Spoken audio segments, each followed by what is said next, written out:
that's not necessarily the best way to make money. Hey, it's Walter here, and you're at the Think Profit podcast, where we're going to help you develop a rock-solid trading confidence and avoid the potentially endless cycle of system switching. Right, Hugh?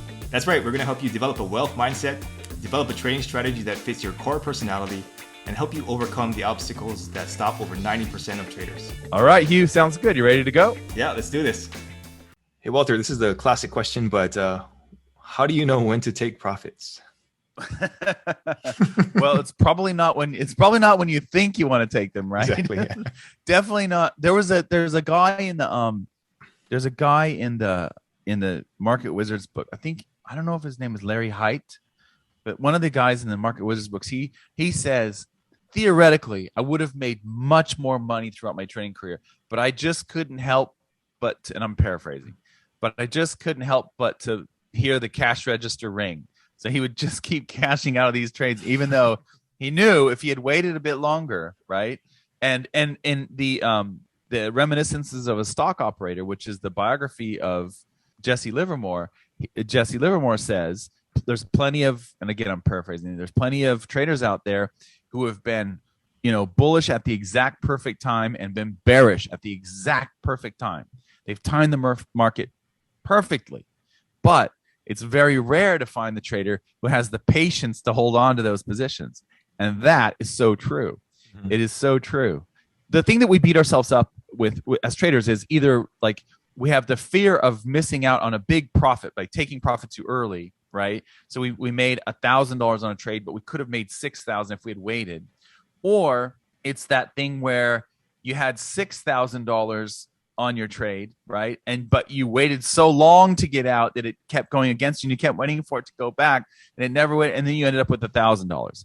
And so as traders, I think you need to decide which of those is more painful. Having $6,000 literally in your equity as just as an example, right?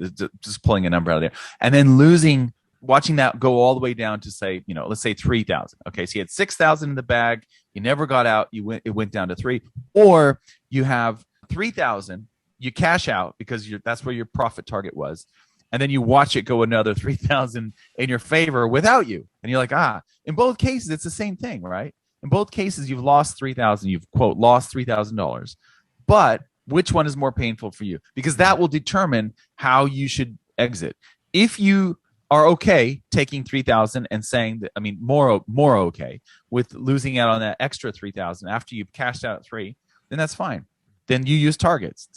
You're a target trader. If, however, you think that it's more painful for you to, or it's better for you to, you're okay with having 6,000 and then watching the market retrace against you and finally getting out at 3,000, then you can use trailing exits, right? And loose trailing exits at that. But yeah, so it's really, you can do both too. You can do both. I like to do both. You can have a target and you can have a trailing exit. That way you kind of feel like you're always right. But that's not necessarily the best way to make money.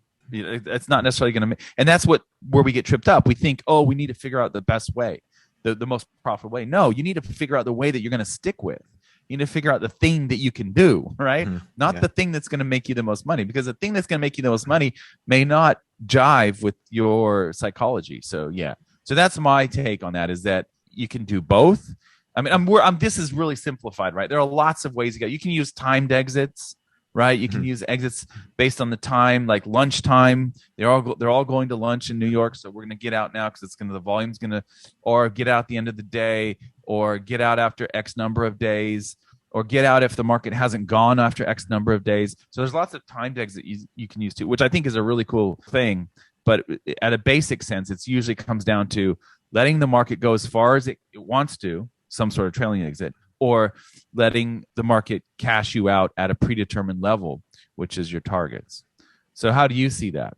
Yeah, no, I totally agree. I think it's you have to specialize, right? You have to understand what your edge is. And it's kind of like trying to be a doctor and a lawyer at the same time. That's not going to work. So you got to pick one. So you're going to be the short target guy, you're going to be the long target guy, or you're going to have something in between. But I think one of the biggest issues with traders is that they try to do all of the things at the same time, and they lose out on one trade because they missed a bunch of profit, and they say, I'm going to switch back to the other thing, and then the other thing doesn't work, and then they take a small profit again, and then they say, I missed out on this profit again, so I'm going to switch back to that. And that's where you get into that, that cycle of losing and switching and losing and switching. And also, I think they fix the last trade. So you have a trade that you take, and then something happens. You watch the market go, and you're like, oh, wow, I only took 2R on that trade, and it went 6R. So next time I'm going to use a trailing exit. Of course, what happens next time? Well, the trailing exit loses you 0.2R, 0.2R, whatever. You know what I mean? Yeah. So that's the problem I think we have as traders is we're always trying to fix the last thing. And that's not the way to do it. We need to take groups of data. And if you're going to make changes based on chunks of data, not just 1 or 2 or 3 trades. You need a big chunk of trades that show you something and then you go, okay, well, maybe I should do this based on the last 50 trades or the last 100 trades or what have you. Yeah. And I think that's just hardwired into us, right? Like, it's like you put your hand on a fire and you get burned and you're like, oh crap, I'm not going to do that again. So it's the recency bias, I guess, right? The last thing that happened is kind of what we emphasize the most. Absolutely. Yeah, totally. Exactly. And that serves us well. Like that serves you well in the jungle, but not so well in the markets. Yeah. True. All right. Yep. Thanks, Walter. Thanks. All information in this podcast is for educational and informational purposes only and is not trading or investment advice.